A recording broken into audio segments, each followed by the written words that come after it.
the tree that gives the knowledge of good and evil. Before this story, we learned about the creation of Adam and Eve. They lived together with God, cared for the land, and experienced great joy. Yet there was still a choice God gave them.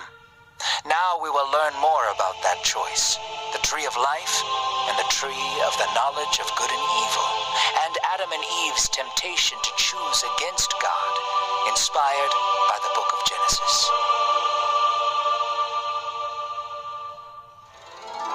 Adam and Eve lived naked with one another in the garden. There was no need to feel ashamed of anything, since their hearts had not been exposed to evil. They lived together in spiritual, emotional, and physical bliss, and they were close to God. Yet in the garden, there was a lurking evil in the form of a serpent. He was crafty and a deceitful messenger determined to lure man away from God's loving presence. While God spoke life into existence, the serpent spoke death. His words directed towards Eve, trying to twist and deceive. He approached her saying, "Did God really say you could not eat from any tree in the garden?" Eve replied, "We may eat of the fruit of the trees in the garden. However, God instructed us not to eat of the fruit of the tree of good and evil, nor shall we touch it, lest we die."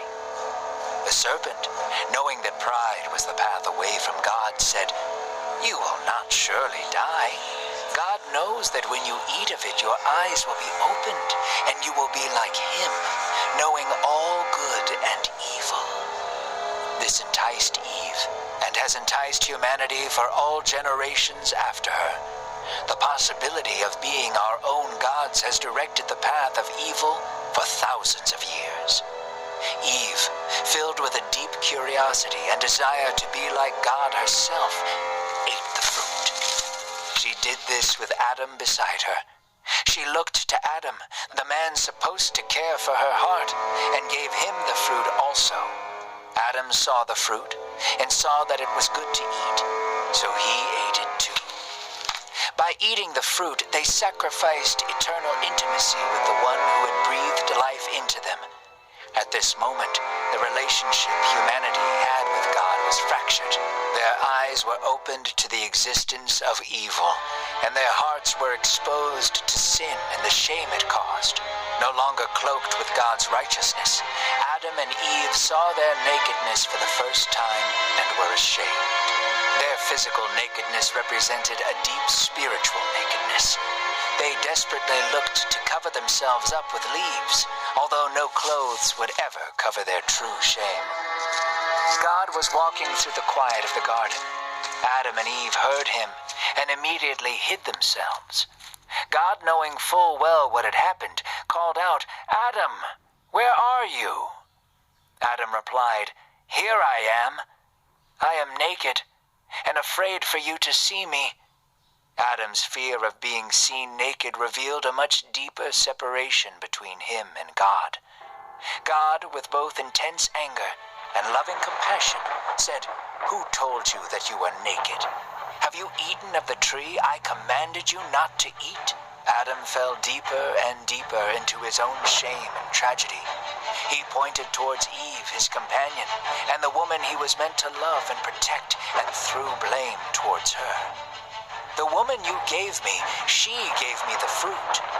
Eve was falling into the same self-loathing and pride, and now left alone by her husband, she pointed to the serpent and said, "The serpent deceived me, and I ate."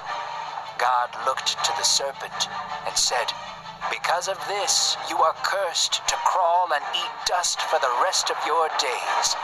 One day I will make things right, and a son of Eve will come, and you will bruise his heel, but he will crush your head." This would be the foreshadowing of Jesus coming to put an end to evil on the cross. Then God turned to Adam and Eve, lamenting their choice to live as their own gods. Their choice would not come without consequences. God said to Eve, "The blessing life will not come without struggle, and childbirth will come with great pain. You will also struggle continually with your husband and resent his leadership over you. He then turned to Adam. Because you listened to your wife and ate from the tree I commanded you not to, cursed is the ground that you work on. You will have to work every day for the rest of your life to earn your food. By the sweat of your face you shall eat bread until you die, for you are dust, and to dust you shall return. Adam and Eve's unity with God was fractured.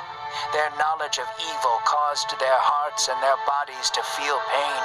Yet even in their disobedience, God's love for them remained, and would always remain.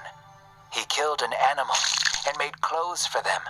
An innocent life was taken so they could be warm and feel safe again. This would be an image used for the rest of history.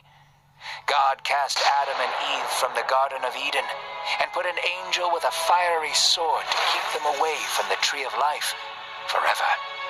But God's story to love people is not over. He would remain with them, and the story of redemption would begin to unfold before their eyes.